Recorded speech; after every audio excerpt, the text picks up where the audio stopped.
এ সালা মাছ আনলো জান কেডি ভাজি খাওয়া লাগে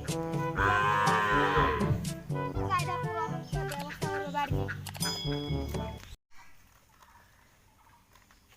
এ সুরুর তো বহুত বাসি এ ইতু বস্তু সর বাড়ি বা ধরা বেলেগ বস্তু সর নেও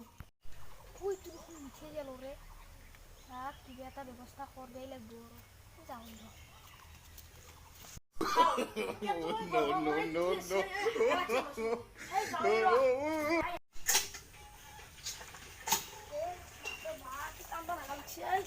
বাপরে যাব লাগে হাও ওই দুখন হাতবে গেলাম তো এনেকুৱা চান্স নাপা এই চান্সতে উঠাই দিওঁ আৰু মালটো এই ইখিনি দুইদিনমান চলি যাব তাৰ বন্ধু আজিকালি তেলতে মূল্য বেছি নহয় যা ৰ এনেকেতো বাটে বাটে নিলি কোনোবা এইটো মোক দম দি ফেলে নিব ইয়ে বস্তি দিয়ে যাওঁ ৰ বস্তি বস্তিয়ে মনে মনে যাব লাগব কোনোবাই দেখিব পাৰে